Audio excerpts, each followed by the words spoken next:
Good morning. So the criminal justice system doesn't usually describe itself this way, but it's actually obsessed with brains. What's going on in them now, what was going on in them in the past, and what leads them to inspire the bodies that they occupied to behave in the ways they do. And that's because in the criminal justice system, we don't punish people for how they act alone. We punish people for doing bad acts while they're in one of several culpable states of mind. So, for example, if I hit you while I'm in the middle of an epileptic seizure, the law doesn't treat me the same way as if I hit you because you took my parking space. Okay? So this makes the law inevitably engaged in an amateur system of mind reading. We have to figure out what people were thinking at the time. And this, of course, brings us to brains. To get into this, let's take a hypothetical built off this actual medical case. This fellow was violent and suicidal, and performed, accidentally, this at-home prefrontal lobotomy while trying to commit suicide, unsuccessfully. His doctors, by the way, now describe him as inappropriately cheerful. And I love how the journal editors required that they insert these little white arrows in case you missed the crossbow bolt right in the front of his head. But the key question is, if the legal system were confronted with this image after he robs a bank, shoots somebody, rapes somebody, engages in various sorts of violent mayhem, what would we do? We would clearly conclude, whatever else we might do to dispose of this fellow under the justice system, we would clearly conclude that he's not rowing with the same number of oars in the water as the rest of us, right? Now that's a relatively easy case because of the clarity and the magnitude of the violence to his brain. But take a different case. This is from a litigation in New York. This fellow, Mr. Weinstein, strangled his wife and then threw her out the window of their 12th-story apartment to her quick demise. After the incident, this subarachnoid cyst was discovered in his brain, okay, in the lining of his brain, impinging in a rather insidious way on the zero-sum operation of his brain in the brain case. Now, what do we do with this case? Still, we might say, like the prior case, that this is so large an effect that although we still might hold him responsible, we might not hold him as responsible as we would be, right? Now, on the other hand, you might say it would be an easier case if the tumor were even larger, say half a hemisphere. On the other hand, it might be a harder case if you imagine the tumor in successive hypotheticals being smaller and smaller.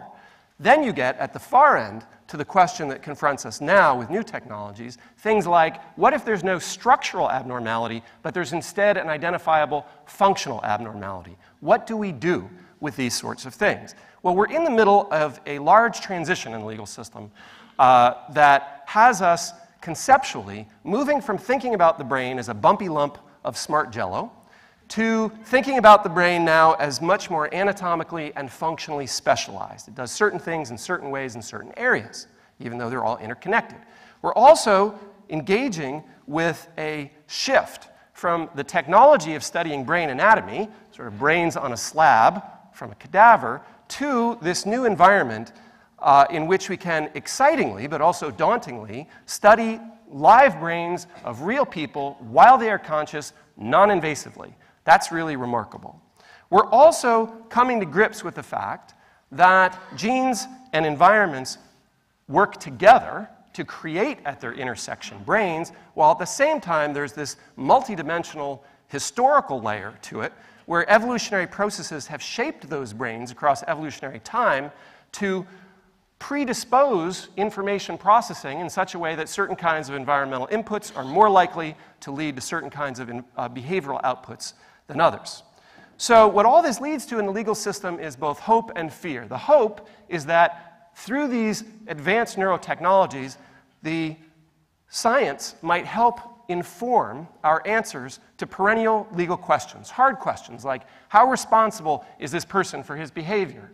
What capacity did he have to behave otherwise? What was his mental state at the time of his act? Okay. At the same time, of course, this leads to a variety of fears. Most prominently, that we might somehow, in our effort to be scientific and actuarial, combine behavioral genetics data and neuroscience data in such a way that we predict recidivism in a sort of group way on the basis of the group data, and thereby, some would argue, lose our singular attention to individuals as individuals and reduce them to the sums of their genes and neurons. So, what do we need? We need two things, one at the level of the courtroom and one at the level of legal policy writ large across society at the legislative levels. So, I only have time to discuss a couple problems and challenges on the courtroom side, but I'll talk about three. The first is the base rate problem. So here's Mr. Weinstein again. We don't really know how many people in this audience or walking on the street have undiagnosed conditions similar to Mr. Weinstein who don't throw their spouses out the window. Okay, that's a big problem for the legal system. What's the causal relationship? Speaking of causal relationships, there's a long chain of inferences necessary to get from the brain condition to the behavior at issue. By what careful and sober and legitimate means could we reason from a particular brain with a particular condition of a particular size in a particular region backwards in time to the causation of the behavior for which the individual is now before the court? This is not an easy task. It's not completely undoable, but it's not easy. The third thing is we have to be sensitive to the implications. There are a couple here to think about. One is, do we bring in brain data at the phase of the trial that focuses on liability, when exculpation completely is still, in theory, on the table, as it is with insanity defenses, for example? Or do we instead bring it in at a different stage of trial, the sentencing phase, where we think about its effect on the judge in sentencing the individual before the bar? Now, in that context, you have, of course, the proverbial sword that cuts both ways. On the one hand, you might say, this guy has a real large tumor in his brain, and he just is not as culpable as the average human being. Maybe we should punish him less. On the other hand, because of this large tumor, maybe he's much less capable of controlling himself and therefore a much greater risk to society, in which case we should put him away for a longer time than the average individual who behaved this way. The other thing we need at the policy level is to think about law not as a carrot or a stick, but rather as a lever for moving human behavior in directions it would otherwise not go on its own, right? That's the legal intervention at the policy level. Law moves this way in order to inspire behavior to move that way in a more socially constructive direction. On this model, then, the fulcrum, that necessary, solid, and robust element of the system that enables the lever to operate effectively and efficiently must be solid and robust. And our fulcrum here is the behavioral model that suggests to us, and it pulls together, why we think people will behave the way they do when they act violently, for example. And here's the problem that I'll leave you with. And that is that historically the legal system has populated that crucial behavioral model almost entirely, not exclusively, but almost entirely with social science perspectives. Sociology, economics, poli-sci, and the like, and that's all valuable. However, it's important to bring to the table the life science perspectives, which we're starting to do a bit more and more, things like neuroscience, behavioral genetics, and evolutionary biology. Here's the problem I'll leave you with.